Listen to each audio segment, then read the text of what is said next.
Assalamualaikum warahmatullahi wabarakatuh.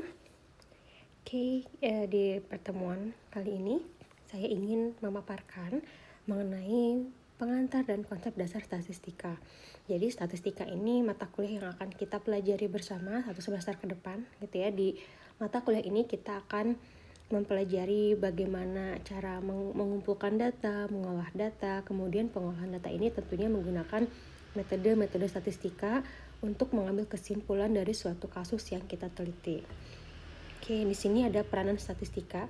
Jadi kita juga sehari-hari sebenarnya sudah sering menggunakan data gitu. Data itu kan fakta gitu ya.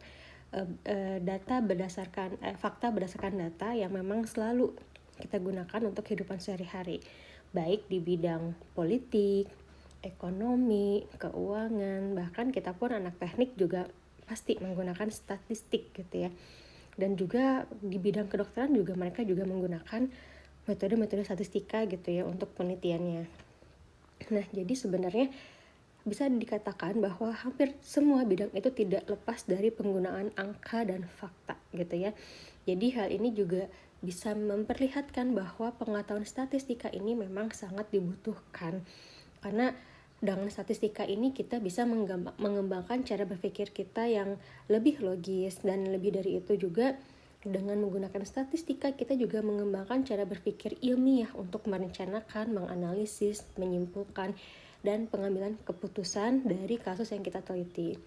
Jadi definisi dari statistik itu sebenarnya adalah kumpulan fakta yang memang umumnya berbentuk angka yang disusun dalam tabel atau dalam diagram atau dalam gambar gitu ya. Nah, statistika sendiri merupakan pengetahuan yang berhubungan dengan cara-cara pengumpulan fakta, pengolahan data, serta menganalisisnya. Kemudian kita menarik kesimpulan dan terakhir mengambil keputusan yang cukup beralasan berdasarkan fakta dan analisis yang dilakukan. Jadi statistika ini bisa kita pelajari dengan dua cara. Yang pertama, kita mempelajari statistika dengan secara mendalam dan teoritis, di mana di sini kita ada penurunan sifat-sifat, dalil, rumus, dan penciptaan model. Nah, yang dengan cara seperti ini dikenal sebagai statistika matematis atau statistika teoritis. Nah, yang kedua, kita mempelajari statistika semata-mata dari segi penggunaannya. Nah, ini dikenal dengan metode statistika. Kemudian di statistika juga ada konsep probabilitas dan sampling. Probabilitas yang seperti kita ketahui gitu ya, bahwa probabilitas ini adalah kemungkinan gitu ya. Kemungkinan terjadinya suatu kejadian acak atau event gitu ya. Nah, probabilitas di sini juga sering disebut suatu kejadian event yang dapat kita prediksikan gitu. Jadi di probabilitas ini sebenarnya kita tuh bisa mengetahui derajat ketidakpastian suatu peristiwa atau derajat kemungkinannya atau kepastiannya gitu ya. Tentunya probabilitas ini kita gunakan untuk meramalkan gitu, karena di dunia ini tidak ada yang pasti mungkin terjadi gitu ya. Yang pasti yang mungkin terjadi kan hanya kematian kita gitu ya. Tapi yang selainnya itu tidak bisa kita pastikan seperti itu. Tapi dengan adanya teori probabilitas, kita bisa mendekatkan pendekatan probabilitas ini gitu untuk menerawang gitu ya, memperkirakan suatu kejadian yang kita harapkan itu terjadinya berapa persen ya kemungkinannya kayak gitu. Rentang nilai probabilitas ini antara 0 sampai 1 atau kalau dalam bentuk persentase 0% sampai 100%. Nilai probabilitas yang menuju ke 0 itu artinya adalah peristiwa tersebut mustahil terjadi. Tapi kalau probabilitasnya nilainya 1 atau 100% itu artinya peristiwa itu sangat mungkin terjadi. Tujuannya apa sih kita mempelajari probabilitas gitu. Jadi di sini probabilitas itu adalah membantu kita dalam mengambil keputusan atau meramalkan kejadian yang mungkin terjadi gitu ya. Dan yang kedua di sini kita probabilitas itu berguna untuk pengambilan keputusan yang tepat gitu. Jadi sehingga kita bisa mengambil keputusan yang baiknya bagaimana ya ini kalau untuk menghadapi suatu kasus gitu, suatu keadaan.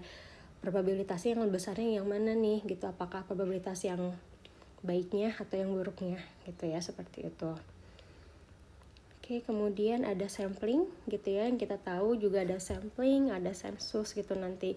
Jadi sampling ini cara dalam penelitian, jadi kita itu mengambil sebagian objek atau data atau elemen dari populasi yang akan kita teliti karakteristiknya gitu. Jadi sampel ini tuh adalah elemen dari kasus yang kita teliti. Tujuannya apa gitu? Dengan menggunakan sampling ini kita bisa memperoleh informasi mengenai objek penelitian dengan hanya mengamati sebagian saja dari populasi. Tentunya untuk sampling sendiri nanti kemudian akan kita pelajari sampling yang baik itu yang seperti apa, berapa banyak. Jadi karena sampling ini akan sangat menentukan apakah sampel yang kita gunakan itu bisa merepresentasikan populasi yang kita amati atau tidak. Nah, untuk bisa tentunya sampling ini juga ntar akan divalidasi gitu. Apakah sampel yang kita gunakan ini cukup untuk merepresentasikan populasi yang sedang kita teliti atau tidak, itu nanti ada caranya. Nah, kemudian metode sampling dan ukuran atau besarnya banyak sampel ini bisa didapatkan berdasarkan dengan data yang representatif gitu ya. Yang maksudnya apa? Tentunya data sampel ini harus bisa mewakili populasi keseluruhan yang ingin diteliti. Kemudian ruang lingkup statistika ini ada statistika deskriptif dan statistika induktif. Statistika deskriptif ini itu pengetahuan dalam memberikan cara pengumpulan dan penyajian data kuantitatif secara deskriptif gitu ya. Jadi kita melakukan pengumpulan data dan menyajikan datanya berupa gambar deskriptif itu. Nah, kemudian ada statistika induktif atau inference. Apa itu? Jadi untuk yang ruang lingkup induktif ini yaitu pengetahuan dalam proses memperoleh informasi dari data sampel untuk menarik kesimpulan tentang populasi yang kita teliti. Nah, statistika induktif terbagi lagi dalam dua kelompok besar. Ada estimasi parameter, ada pengujian hipotesis. Jadi kalau estimasi parameter ini, kita melakukan pengujian dari hasil penaksiran tentang parameter populasi yang didasarkan pada hasil sampel. Ya, sedangkan pengujian hipotesis ini adalah kita menentukan tindakan alternatif dalam persoalan penarikan kesimpulan dan pengambilan keputusannya secara statistika yang didasarkan pada hasil sampel. Oke, jadi dua ruang lingkup statistika ini akan kita pelajari selama 1 semester ke depan. Statistika deskriptif akan saya jelaskan di bab selanjutnya, dan kemudian ntar bab 3 sampai akhir itu kita akan mempelajari statistika induktif atau inference. Oke, sekian dulu video mengenai bab 1 dari pengantar dan konsep statistika.